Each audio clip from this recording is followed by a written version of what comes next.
Đấy này, nó đặt cho như tôi cho xin đầu rồi, tụi này ăn cho nụ va tụi nó cho là tròn tròn tròn, đi tụi cũng như nhớ trâu phiền luồng, nhớ trâu nó này, cứ chỉ bảo rồi trong này, sau cái xe thì sẽ ăn rồi chả này.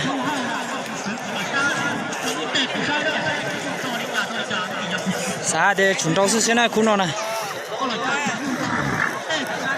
Tụi bên nó tụi nhung lâu rồi, nó chỉ mà tụi cả cho lại như thế, tao mà chỉ sẽ cho nên rồi tụi nhung lâu bên nó này.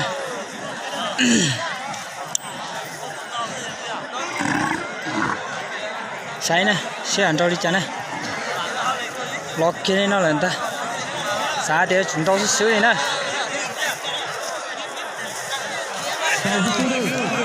Rau mà chỉ hay đi, rau sẽ xử thì ta.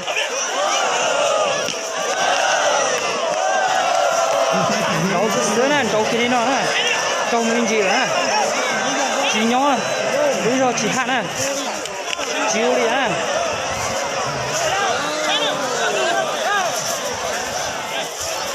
Nhiều xí rồi thì trên đồi nó, rau kia mình gì nữa,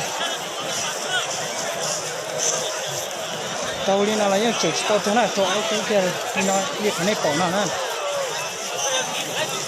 Nhiều xí rồi thế, trời ơi mà thấy chỉ hạt nữa này.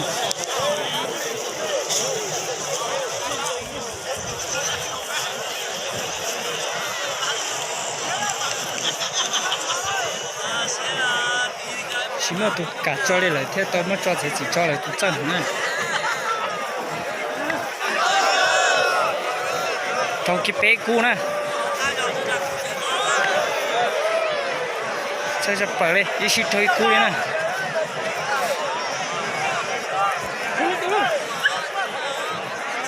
Còn đi chả?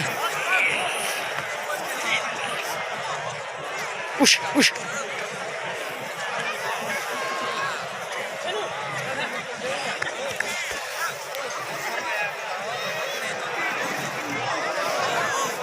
Gai nó á.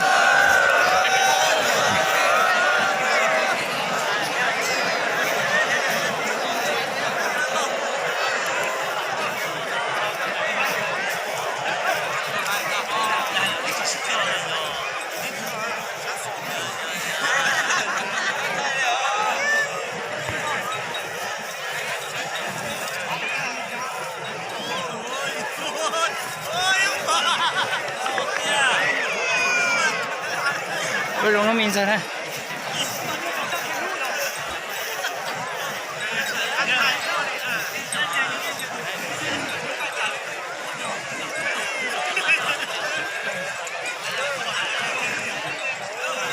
Để tự nhiên lò lại gì lại tự nhiên thả mình gì đó. Xíu đi trả đây. Xíu lo mình ra. Còn đây trả đây.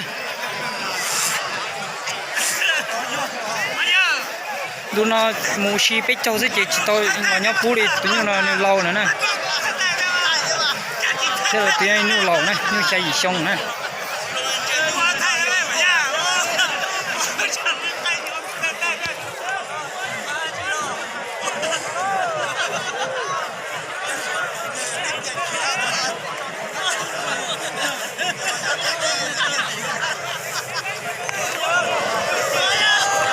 Muốn gì bây giờ? Con nè, con lửa nè. Đấy tôi cũng không thầu nè. Đây chỉ hậu lên nè, chỉ hậu tao hậu lên nè. Đi nó nè. Đấy tôi có trả lên nó nè. Nó bá cháy nè. Đấy giống mình giờ. Tao giống nó thì ôi đúng á. Đi nó nè. Bé bao cú này, tự chỉ tao tao này, kia đi nó nè, cả cái dùng làm gì thế? Tôi sát cưng cổ đi, mà, tự nhiên đi tiếp à? Vô.